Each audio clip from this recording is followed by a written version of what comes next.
Good evening, everyone. I would like to introduce tonight Leigh Broughan. Leigh is not just a presenter, she's family, Cat 6A family. So she's Sam Woodbury's sister.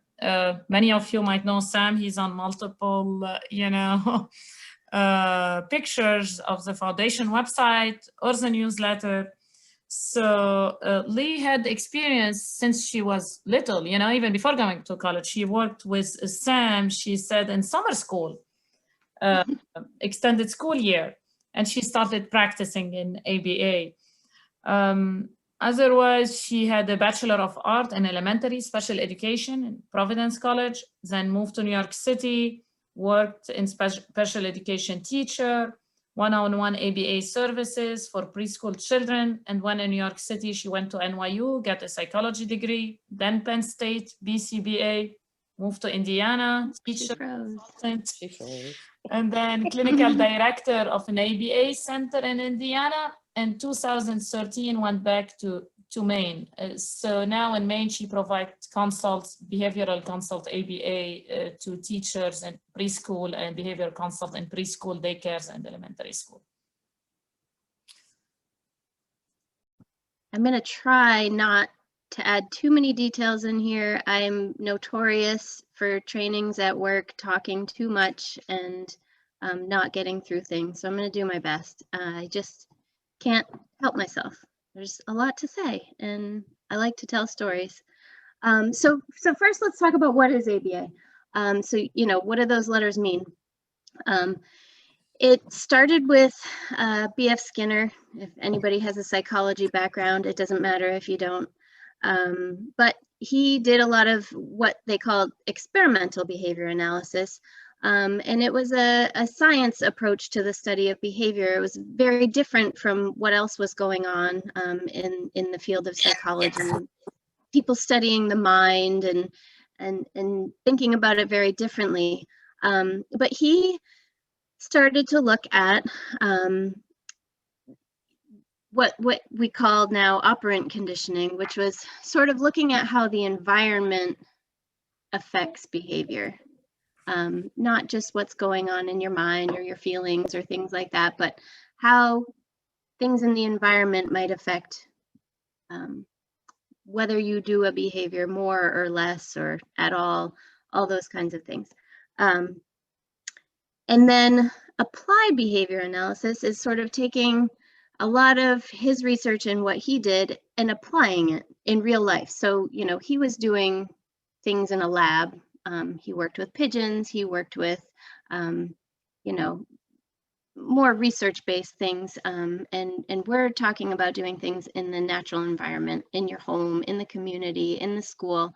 So that's the applied part. This is the definition from the BACB website, which probably doesn't mean anything to you, but I'll get there.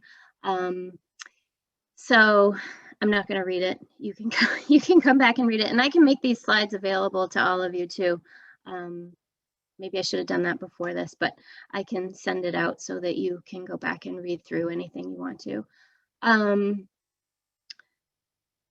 So this is the definition by the book, the big ABA book that we all study and learn from. I'm trying to move this. I've got everybody's picture over the screen, so I'm going to try to move it so I can actually see what I'm looking at. So this is the textbook definition. Applied behavior analysis is the process of systematically applying interventions based upon the principles of learning theory to improve socially significant behaviors to a meaningful degree and to demonstrate that the interventions employed are responsible for the improvement in behavior. Gobbledygook, gobbledygook. What I'm going to do is kind of break that down and explain what each part of it means so that hopefully it will mean a little bit more to you. The first part, applied behavior analysis, is the process of systematically applying interventions. So when we think about either teaching a skill or addressing a behavior that's getting in the way of something, it's very systematic. When we might have multiple strategies that we think could be useful, we're probably not going to throw a whole lot at you at once. It's really picking out priorities. It's not throwing spaghetti at the wall. It's doing a lot of assessment first, and we'll get to that too. But introducing things very slowly, taking data, watching what we're doing, maybe adding in another, but not all at once, because if we do that, we don't know what's working. If we try too many things at once, we don't know which part of that is working or which part is not working, you know.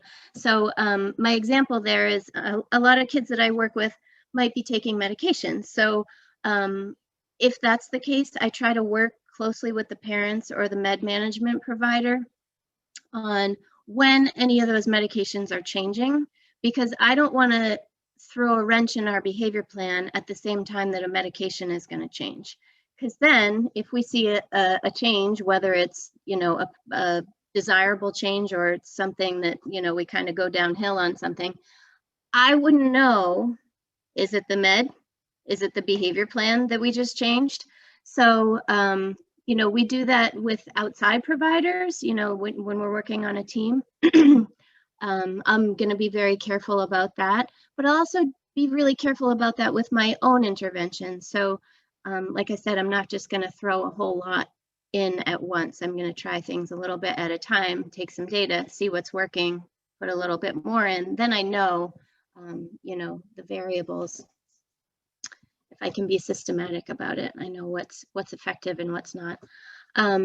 Based upon the principles of learning theory. So this goes back to, you know, Skinner's research and a whole lot of others, but scientific principles of learning and motivation to increase skills and reduce undesired behavior. So based on operant conditioning, like I said before. So this is all about consequences to our behavior, what happens around us.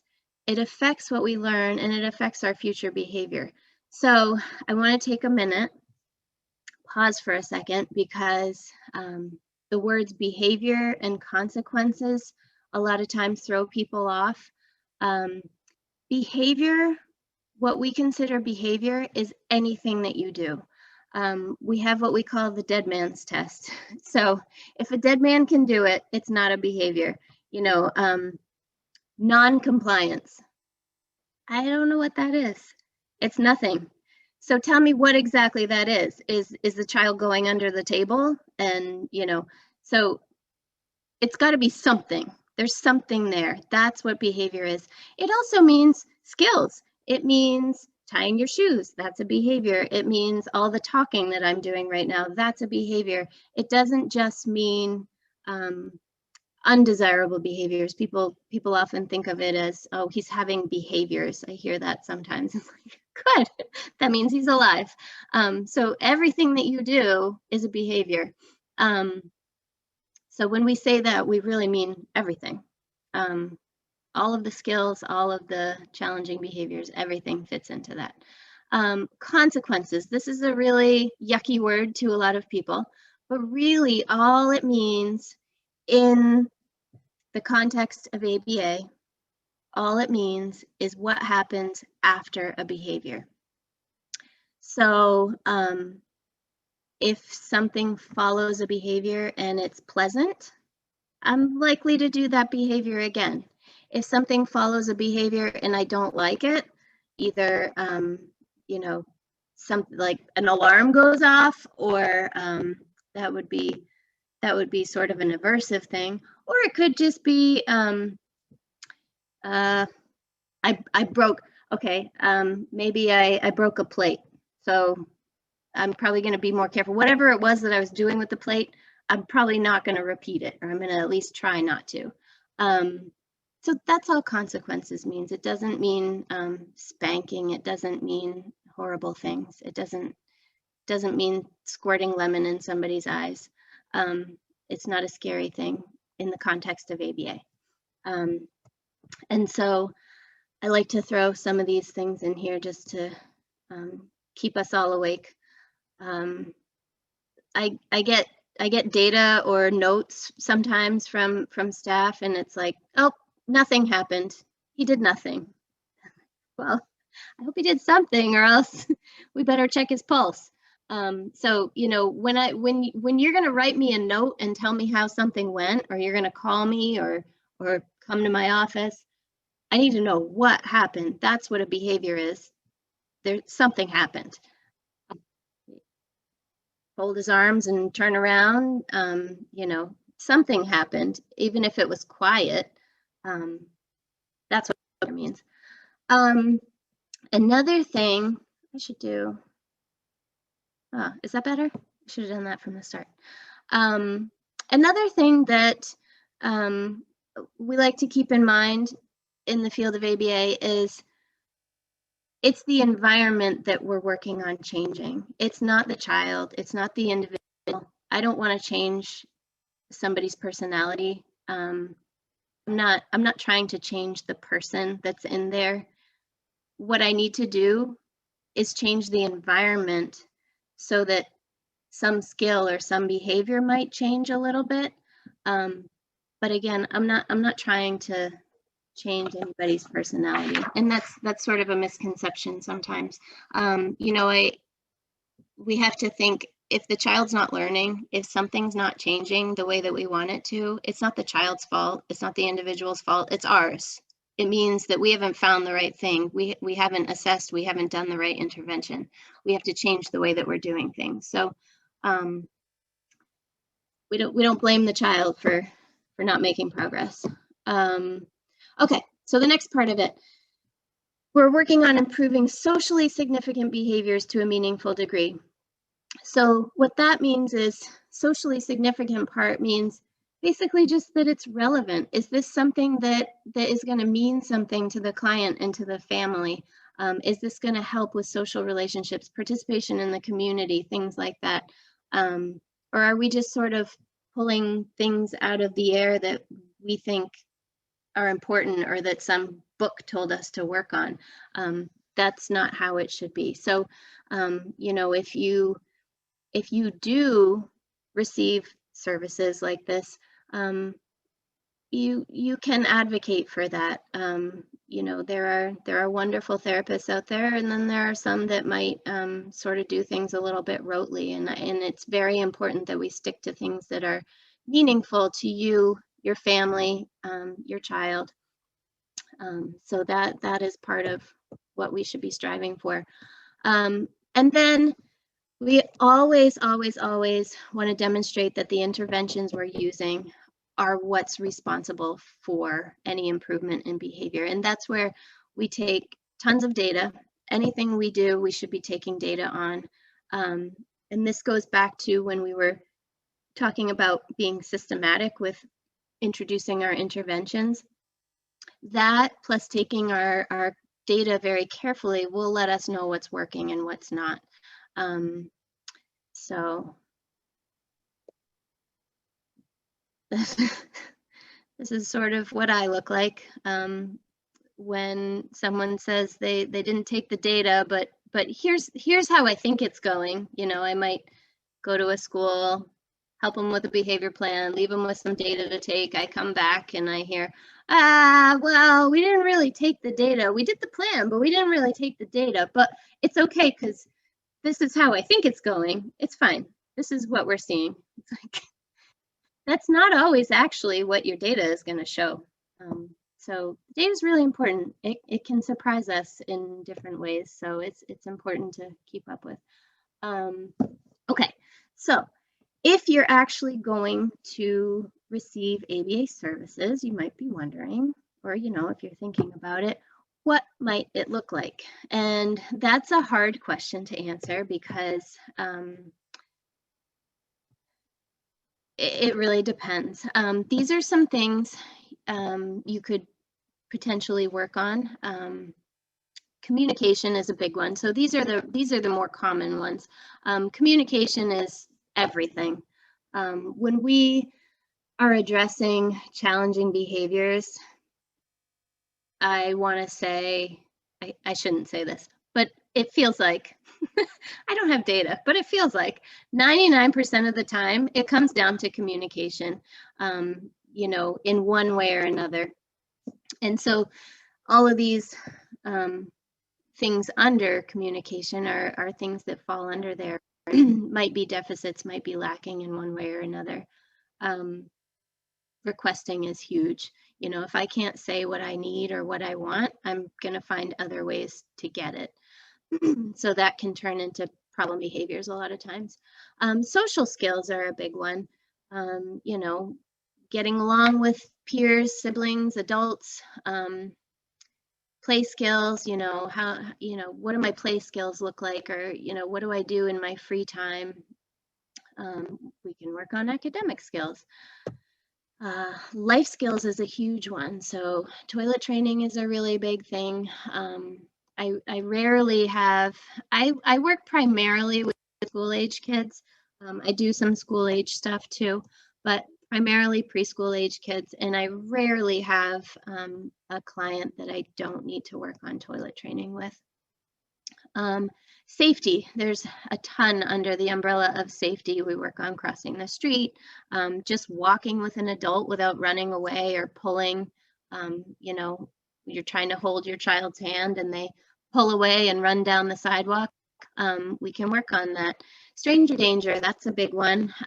You know, is this someone you know? Is this someone you should be giving a hug to? Is this someone you should, in a car, take candy from? Kind of the basics there. Keeping a seatbelt on is something I've worked on multiple times with kids. Flexibility, this is enormous umbrella. It come into so many things, you know, like, do we have to take the same route every time we walk or drive to a certain place? I have kids that will only eat out of a certain bowl or with a certain I don't, who knows what plate, drink out of one cup. There's one cup and it has to go from home to school because it's the only cup the kid will ever drink out of. And if it gets left at school, he's not going to drink anything until he comes back to school, literally. So dressing is a big one. You know, we work on that sort of thing, dressing, undressing, doing fasteners, all those independence skills. Brushing teeth is a really common one, tying shoes. And then we've got a giant category of any type, you name it, inappropriate, dangerous type of behavior that can come up. So here's a whole list of things that are not necessarily common knowledge that could be addressed through ABA. We can work on, you know, mock dentist and doctor visits, getting kids kind of acclimated to what might happen during those appointments. I've done whole mock appointments where, you know, we even visit the particular doctor or the dentist. We kind of go through the whole routine that doctor or dentist wants to do with the child, and then we try to replicate it as well as we can in the school or home setting, and practice, and make it comfortable for the child.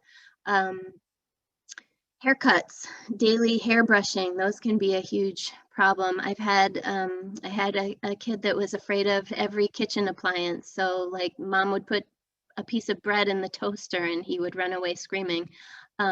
So we worked on that. And this was at school, but you know, we had enough appliances. We worked on that, getting comfortable being around them and staying in the kitchen when things were being used.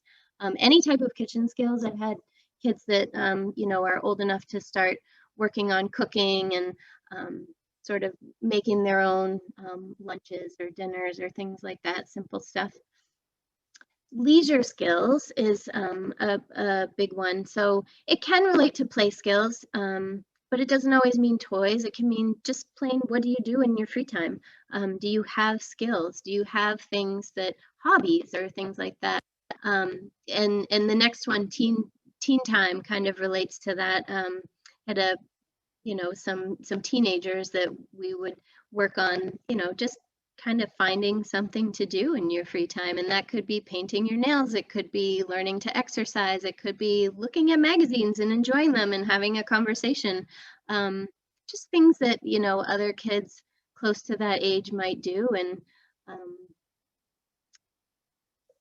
chores, any kind of chores. And that could either be just plain following a list and completing the things, or learning how to actually do them. Getting in a pool, going on an airplane, you know, losing a game. Do you scream and throw everything and clear the room when you lose a game? I've had kids that use very inappropriate language, might do some inappropriate touching or looking at things. There's a time and a place for that.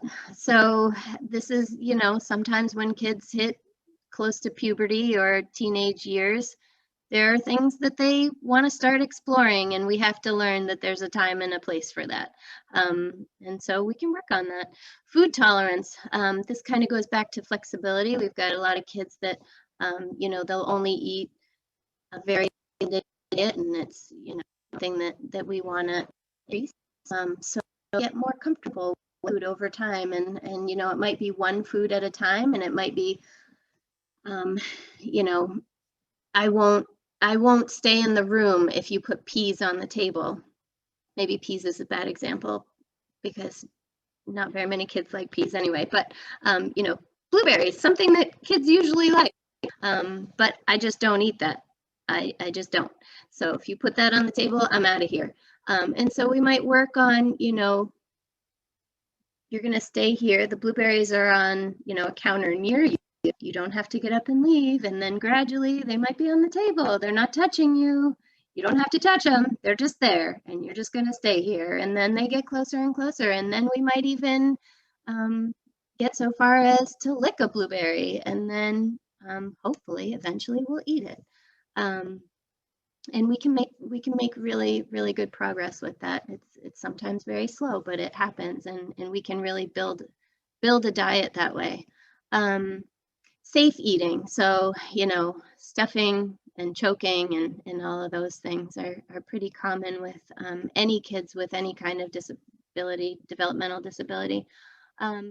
We talked about brushing teeth, but so many hygiene related things. I had a kid whose family wanted us to work on getting him to just tolerate a shower because they couldn't go anywhere unless there was a bathtub there. They couldn't go on a vacation. They couldn't stay with family.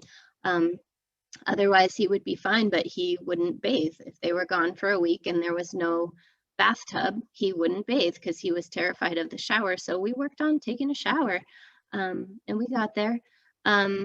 Cleaning pierced ears. That was one that I've worked on before. It can really be anything, anything that is in a routine, and you know, you want to make it more independent.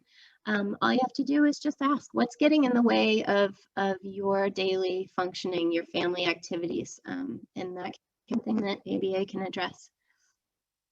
All right, so in the beginning, the most common question or concern that happens from parents is, why are they just playing? All they're doing is playing. I thought you were coming here to help me. And yeah, in the beginning, it might look like just play, because it's so important that before we start anything that's going to be difficult, it's going to be yucky for the kid, we have to have a great relationship. That kid has to want to be at your side no matter what you're doing. And so you have to really build that before you throw in gross tasks. So there's the answer to that. We call it pairing. I'm going to pair myself, find everything that kid likes, and I'm going to stick it to myself, and I'm going to be the one that provides it. You know, I'm going to be just as good as your favorite Cheetos and your favorite train set. You're going to love me because when you see me, you think of those things. And then when I ask you to sit down at a table and work on a skill that you don't really like, you might be okay with it, because I'm fun and you like being with me. So that's why it might look like that in the beginning. Okay, so what does it actually look like? Somebody's coming to your home, they're seeing your child at school. What does it actually look like? That I can't totally answer because it should depend on the individual. It should depend. What does your child need? It depends on where the service is being provided. Is it at home? Is it in the community? Is it at school? These are gonna make it look very different. But like I said, services themselves can focus on everything, building any skills, reducing inappropriate behavior combination. You may have heard discrete trial instruction. That's sort of it gets a bad rap because a lot of people in the past or currently have done it in a not very effective or not very fun way, but it doesn't have to be, you know, I think a lot of people think of ABA as you sit down at a table and you really drill kids and you ask them to do the same thing over and over and over and over again, and that's not really what it should look like. Maybe in the, you know, the next example, you may have a child that needs a ton of practice with something before they're really going to build that skill. And so, yeah, we might do it a lot one day, but it doesn't mean we're going to over and over and over again. It's not going to be like boot camp. It should be fun. You should be mixing in fun things while you're doing it so that that child isn't getting frustrated. You know, it doesn't have to be terrible, sit at a table and work. That's where it gets a bad rap. Like I said before, it should all be fun. Natural environment teaching, this is where, you know, I might sit down with a kid in a train set and I might have a whole list of skills that I want to work on, but I can figure out how to do that while we're playing trains. And you know, I might, you know, if I want the child to identify the color red, I might steal the red train when he's not looking. And then before he gets it back, I'm going to be like, oh, you want this? Wait, what color is this again? And then we've worked on the color red. Incidental teaching, that's when sort of things just come up.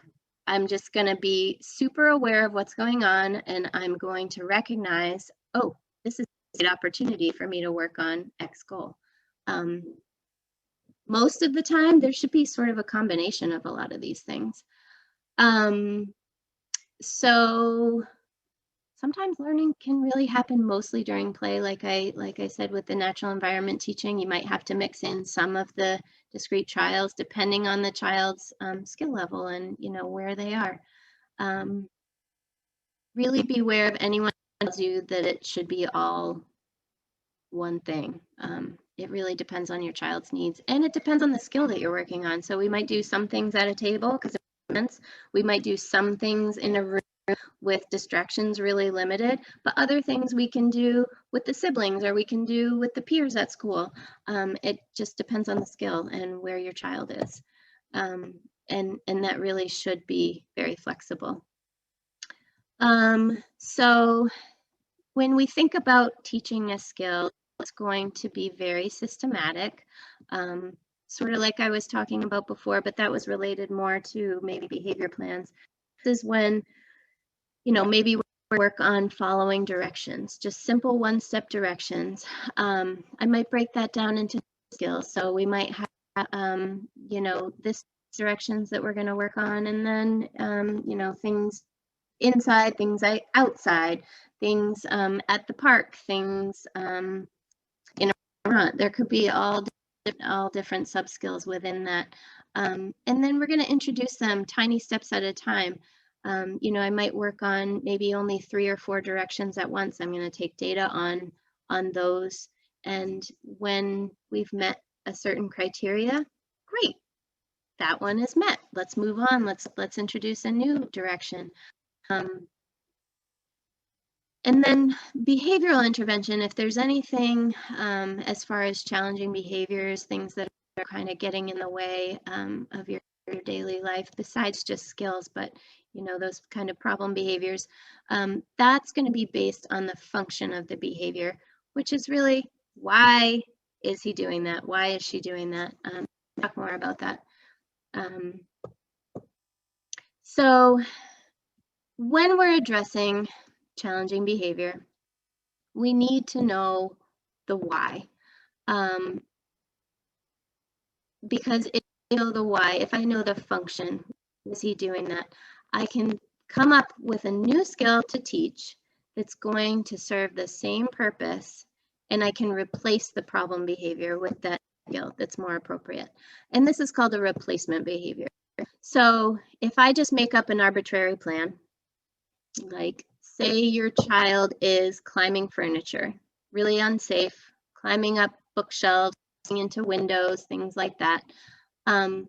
If I just look at the behavior itself and I say, okay, here's our plan, it might not meet the need that your child is seeking. And so it's not going to take care of the behavior. It's not, your child's still going to resort to the same climbing behavior because I haven't replaced it with the same function. So it's still not meeting the need. And these are the basic functions. So most behaviors you can round to one or a combination of these things. Either we're trying to get away from something, looking at attention of some, there's all different types of attention, but tangible means we're trying to access something. There's something, either a thing, or sometimes it's like my way, I want things my way. I want access to something. The sensory one really is like any of those behaviors that meets sort of a sensory need, or the behavior itself feels good, or if I have a headache and I sort of rub my head, I'm doing that to try to get rid of my headache. I might take Tylenol. That's what kinds of things that would fit into that category. And I think an important thing to think about, a lot of times people call these maladaptive behaviors, the challenging things, but I think it's really important to think about it. These maladaptive behaviors are actually very, very adaptive. What we see as a problem has usually developed as a solution for the individual. And usually it's because they haven't learned a more appropriate way to get that need met. And that might be because there's a skill deficit there, and like I said earlier, a lot of times that comes down to communication. And I want to be really clear when I talk about this, I'm not at all trying to imply it is not a parenting problem. But if your child hasn't learned how to ask appropriately for attention, they may start doing something else that they know gets run over, and check on them or something like that. That is not, that's not a criticism of your parenting. That's just, that happens to all parents. They're filling in a deficit. They don't know how to ask for your attention. They found a way to do it. So where it is really a deficit, I figured it out. And so that's the kind of thing that with ABA, we would look at that and say, why is he doing that? Oh, I think this fits into the attention category. We need to figure out how to teach him, her, a more appropriate way to get your attention. And then we'll look at, what skills does your child have? What can we teach them? And then we'll work on it. So why is this important? Let's think about a child, I sort of just went into this, but who doesn't have vocal language and wants someone's attention. What would you do if you couldn't communicate with words? Someone was across the room, maybe has their back turned to you, busy to somebody else, those things could be anything. What would you do? How do you get that person's attention? You talk. So if you're a child, you might cry. That doesn't work. Gotta think of something else. All right, let me try throwing this. That doesn't work. Oh, wait, when I hit my head, somebody comes running. Ah, okay, that's what I need to do. It's not maladaptive at all. He's figured out how to get what he needs.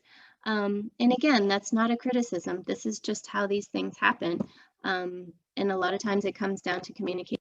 These are things that we're going to look at. Or it could be maybe at home, this goes really well. You guys have a system worked out, then we go to school. Teachers don't know the signals or the signs or the things that, you know, your child has figured out in a way to communicate with you. And these things pop up at school.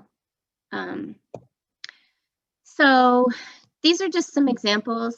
I'm going to try to go through them really quickly because as promised, I'm talking longer than I should.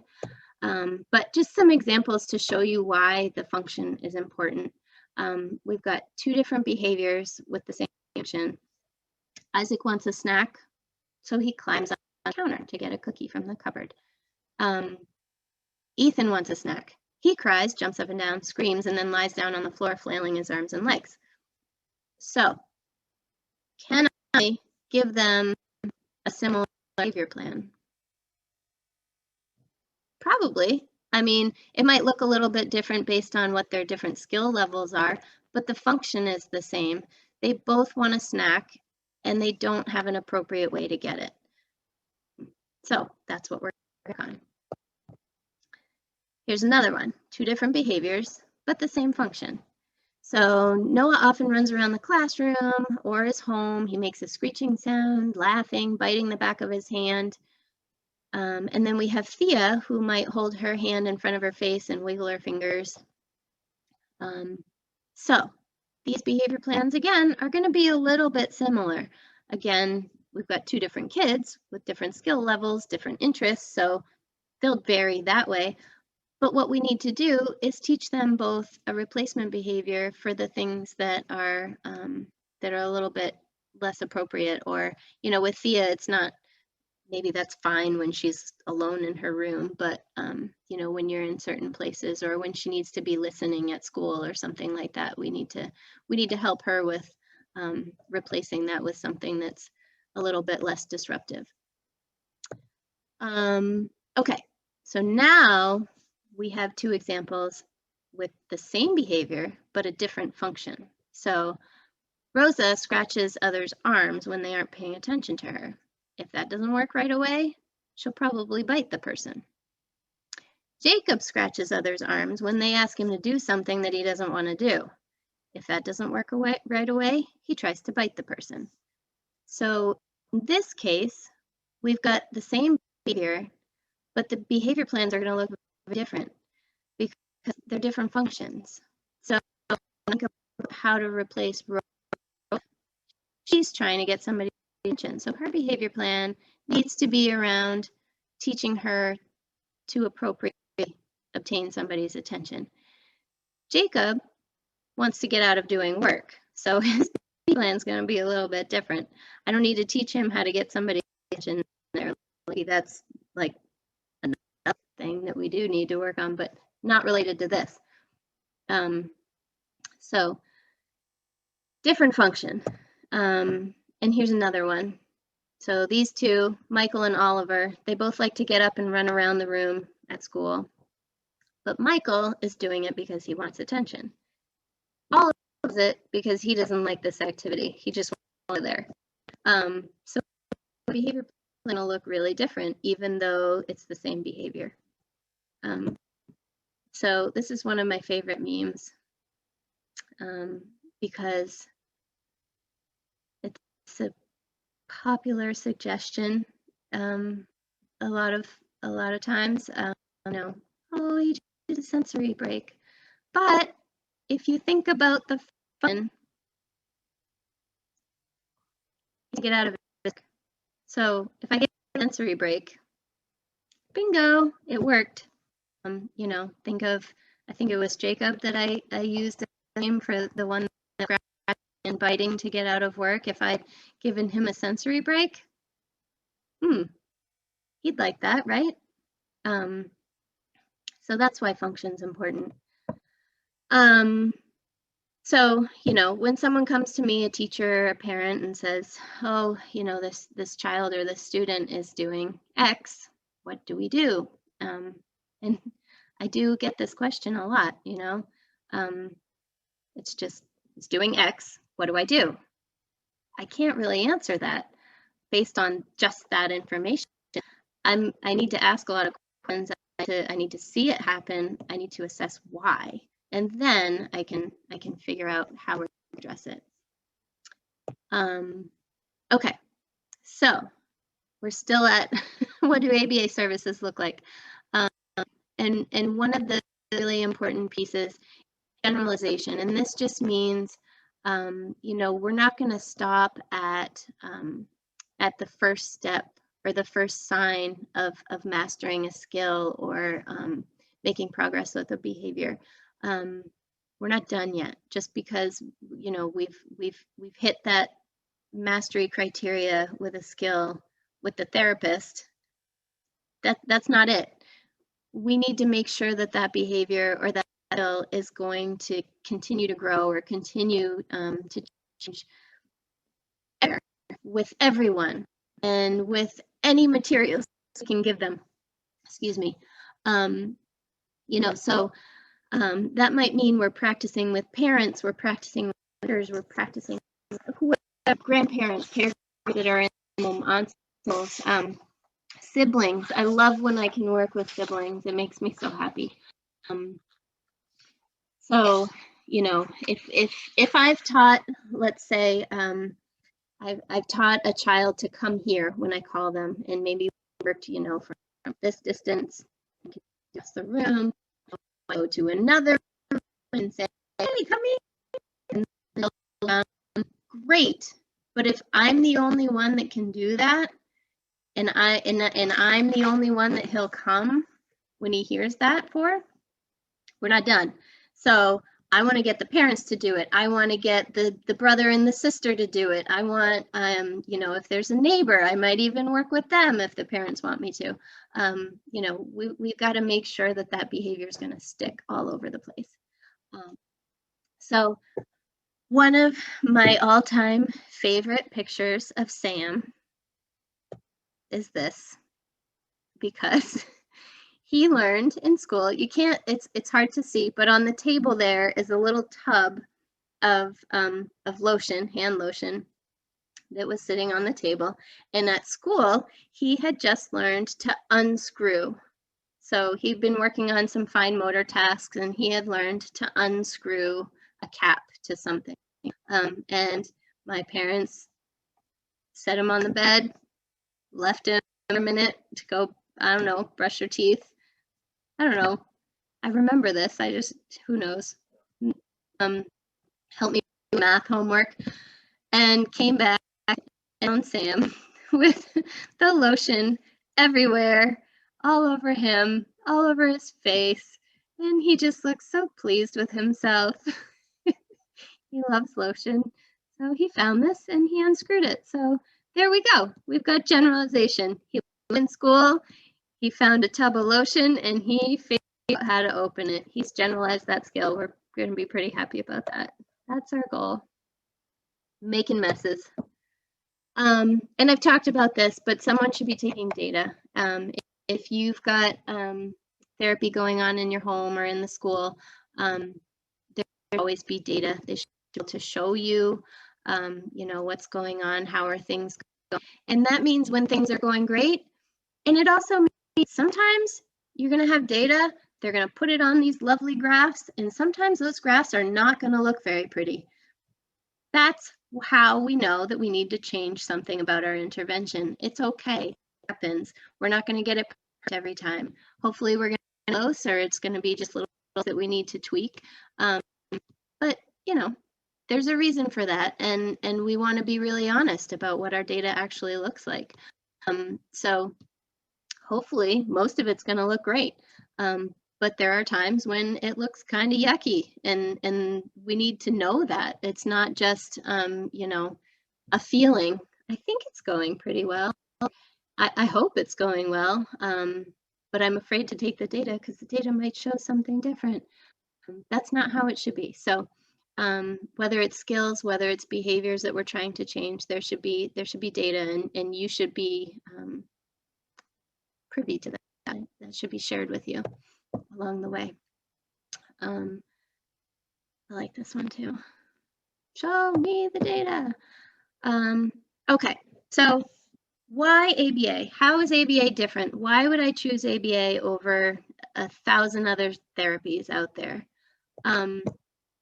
So first reason, because of the research. There's over years reviewed research at this point on ABA strategies and effective teaching. And this is peer-reviewed research. This is, we could have a whole nother training on, you know, how to pick apart different so-called research that gets thrown at you. But this is legitimate, scientific, peer-reviewed research. It's not what we call pseudoscience. I'm gonna try to share with you quickly. I keep saying quickly and I'm not at all, and I apologize.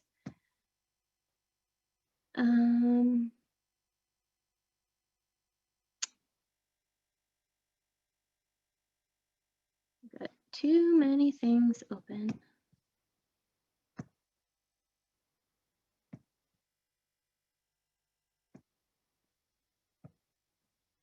So this is a website that I would really, really encourage you to explore. The acronym is ASAT, Association for Science and Autism Treatment. And don't be thrown off by the autism part because it doesn't have to just be autism. If you go to this research and treatment tab and go down to treatment, you can learn more about specific treatments. This whole website could be like a giant black hole for you to fall into, so that's why I want to show you. There's just so much information here, and I would really encourage you to check it out and not let the autism part get in the way of how it might relate to you. So if you go to the research and treatment, and then learn more about specific treatments, if it'll work. There's several places you can go here, but treatments in alphabetical order. A few steps here, but I can help you navigate it after this if you need help. And then here you can go to either category. There's psychological, educational, therapeutic interventions, biomedical interventions. I'm just going to go here just for fun. And I'm going to click on animal therapy just because it's right here. Click on any of these and it'll tell you, some are very short descriptions and some have a little bit more information, but it'll at least give you a little description, you know, like maybe somebody's told you about this, like, oh, my child rode horses or swam with dolphins and it went so well and you should try it. And you're thinking, I don't know much about that. I want to know more. Come here, because it will give you, you know, what is that? What is the research on that? And what are the recommendations from a scientific medical point of view? This one, there's not a lot to say, but all of these, we're going to be slow again. All of the things in this list, geez, you know, you can click on and it will give you some more information. It's a pretty extensive list. And then the biomedical, I assume you're able to follow me on your screen. Is it following me where I'm clicking? Okay. Whoops, we lost it again. Okay, biomedical. Well, we ended up in a different page, but it was the same thing. You can go to that part and there's a alphabetical list of different things like chelation, different types of medications, things like that, and you can click on them and it'll tell you a little bit about what it is and what's the research say. So I'll go back. Oop. Oop. All right. So that's that website right there that I have. Is this sharing? I think it's not. No, not sharing. Okay, try again. All right. Oh, yes. Yes. Here we go. So first reason, because of the research. Second reason, and this relates, but ABA approaches behavior and teaching as a science. I've already said systematic so many times, but honestly, I use the scientific method pretty much. Going back to 8th grade, and when I learned about the scientific method or whenever that was, I do it all the time. I'm assessing, I'm analyzing, I'm making a hypothesis, and then I'm going to test my hypothesis with data, and then I'm going to adjust intervention accordingly. And this is a bit in contrast with the other social sciences. So I like this because science is a method for asking awkward questions and subjecting them to reality check. And it really is. Sometimes, you know, we need to talk about some awkward, we need to ask some questions. We need to get really personal, which you're probably not, most of you are probably not strangers to. If you've had any therapies at all, it does get pretty personal. I grew up with that. Lots of people in our house. You got your dirty laundry in a pile, somebody's using your bathroom. It's a bit invasive, but and then I like that, you know, we subject them to a reality check. That's where I was talking about, you know, with our data, we're gonna actually do it, and it might not always look great, but that's okay. We can be honest about that, and we can keep going. And I like this one. I think this is the, what is it, the Sixth Sense. I see non-ABA people and they use Likert scales. I don't know if you're familiar with those, but those are like the questionnaire kind of things where it's like, yes, this happens some of the time, all of the time, a little bit of the time. It's like, not exactly data, sort of subjective. We try to shy away from that are too subjective. Okay, another reason, the BACB. So that stands for Behavioral Analyst Certification Board. And basically it exists to regulate the field of ABA and most importantly, to protect the consumer and to protect you as the family and the parent.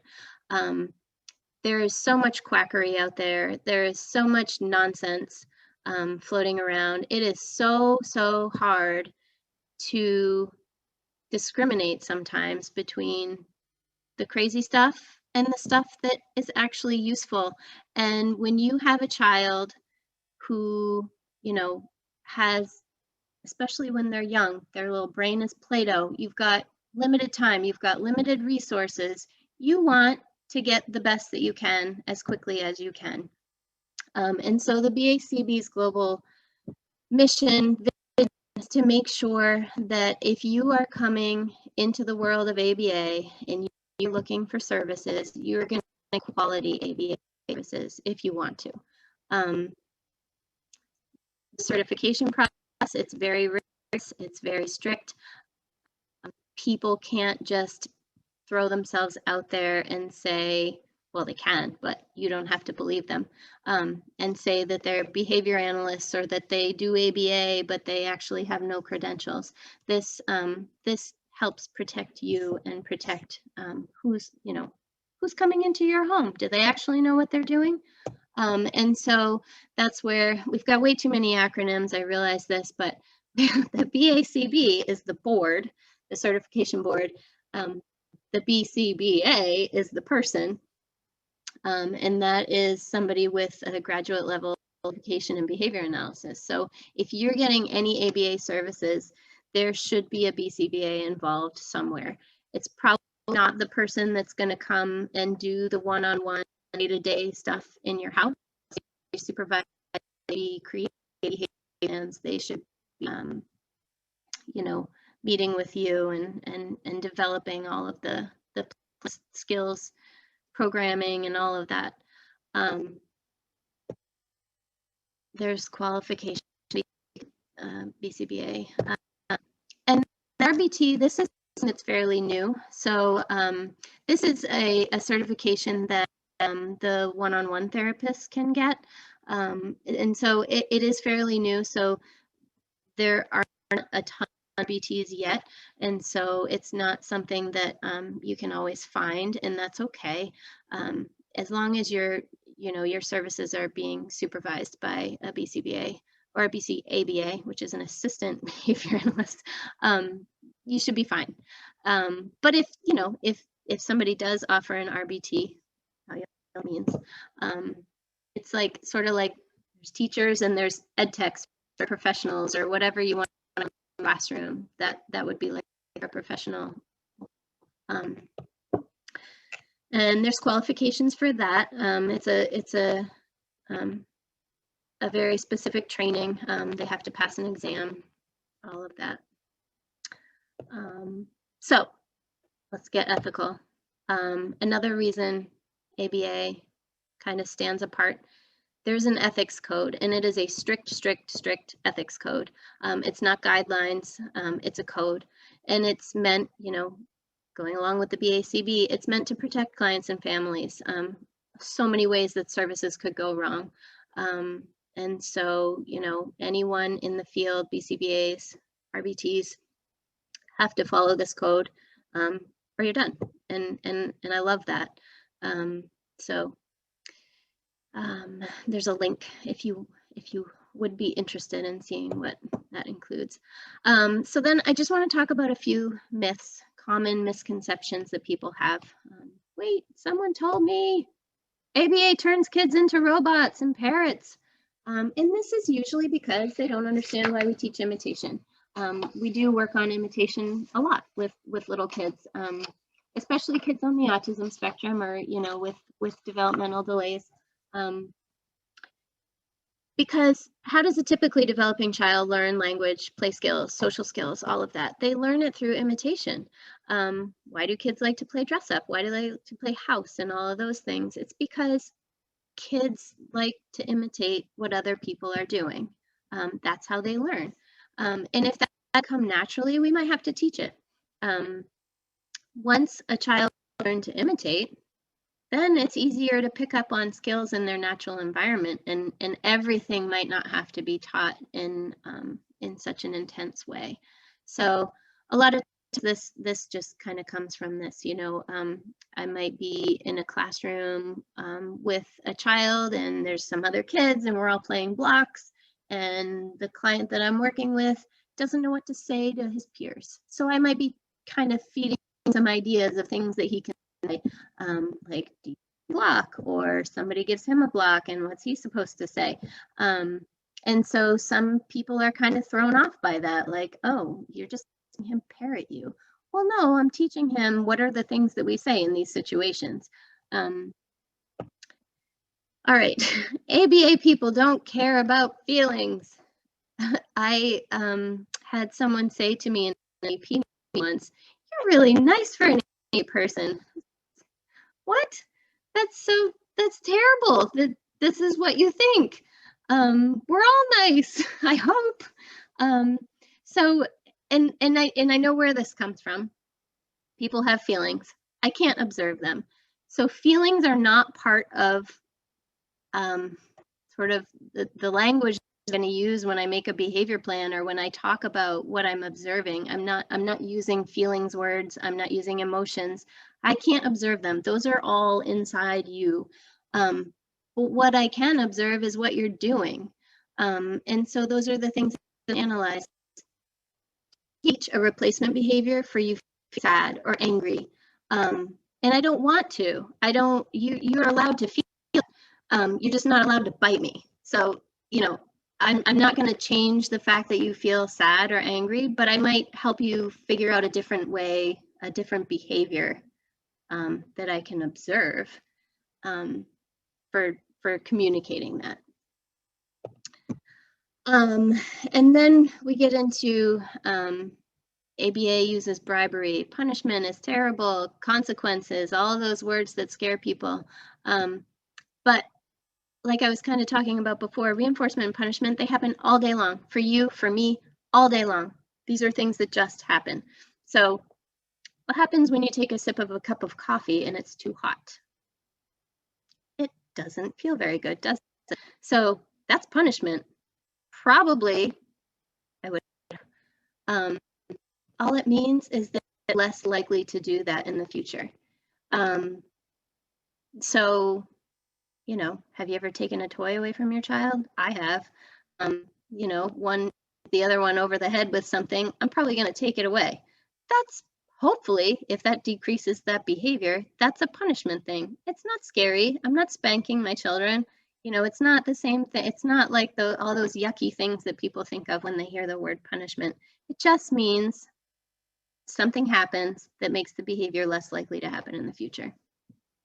And then by the same token, you ever given your child a hug when you were happy with something that they did? You know, that's reinforcement. That's not bribery. That's reinforcement. If it helps them do it again in the future, that's pure reinforcement. So sometimes there's, you know, a deficit in social or cognitive skills. Natural consequences, the things that happen in our lives that that help us either, you know, do a behavior again or not, are motivating to you and me. Those things might not really work for a kid with a developmental disability. You know, if I don't look at faces, I don't understand social cues. Someone that's looking proud or disappointed or angry, I might be totally missing that.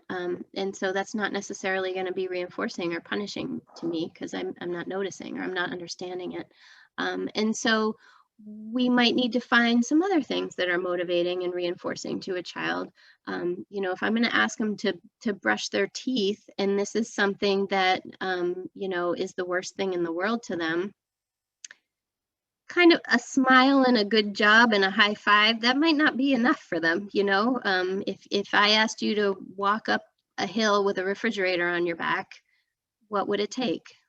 A smile, a high five? Probably not. You'd probably want a little more than that. And so, you know, we need to figure out what's motivating to each individual and work with that. And then as time goes on, we're going to try to figure out, you know, what is getting in the way of these more natural consequences working for your child and how can we work on that? And we're going to work toward that so that, you know, we're not always having to have a toy break just because we, you know, I don't know what, picked up 3 toys. We get to now have a reward.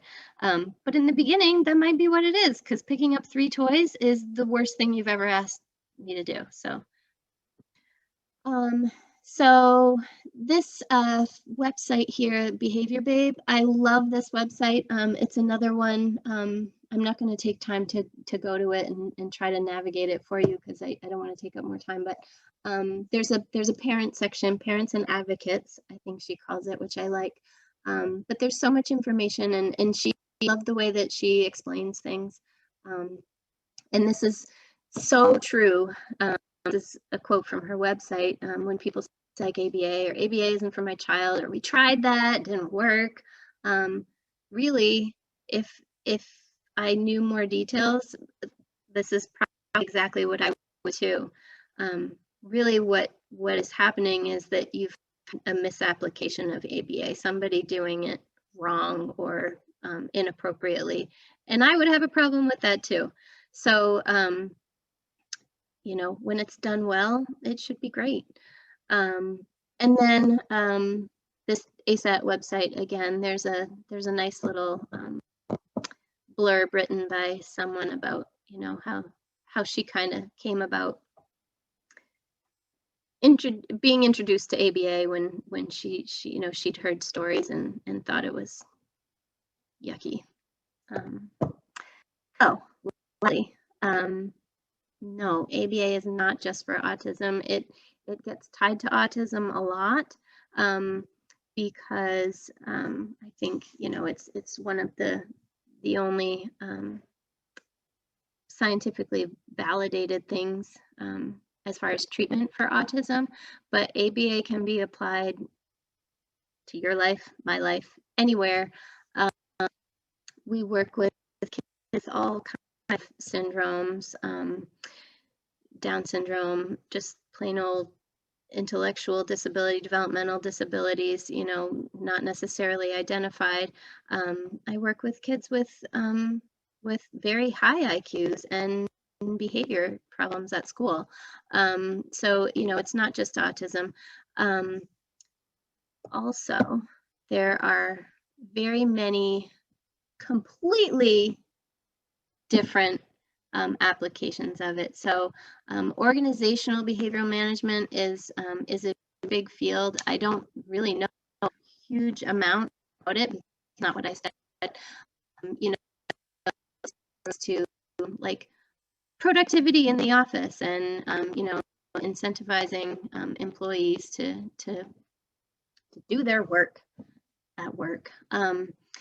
Sports is a big one, you know, like refining certain skills with athletes. It's very commonly used. Substance misuse disorders, it's very common there too. Health and social justice. And then the Behavior Babe website has also a list and some explanation of some of them, which is cool. And so there's really only a couple of resources. I don't want to overwhelm everybody, but I certainly would be happy to share more, you know, things that are relevant to you and what your questions and needs are. So what's the takeaway? I don't really know. I mean, hopefully I shared enough information to answer a few questions. But really, you know, I don't want to sound like a salesperson. I'm not an ABA salesperson, but you know, only you know what's right for your family. But I hope that you know, some of what I've said has made you feel comfortable with what ABA could do for you. I think it's really important that you ask questions. You don't settle for things that don't feel right for you, or you know, or the people that, you know, fit with your family and child. And something that my parents always, and you are the expert on your child. I might be the expert on really nerdy stuff, but you're the expert for a child, and you know, I think it's important that you feel confident and empowered in that. But it takes a team. You might be expert about your child, but you need support, and you need a team. I need a team. I don't want to do it alone. And I think probably one of my favorite points is just beware of all the pseudoscience out there. You know, all the fake stuff that people are trying to throw at you about this and that. Lizard therapy, mushroom detox, and pot-bellied pigs, and it's just, there's a lot out there, and I'll listen, you know, if you've done the research, and I'm open, do it, teach me, but make sure that, you know, there is actually something to get up, because your child is too able to waste time on things that aren't do you any good.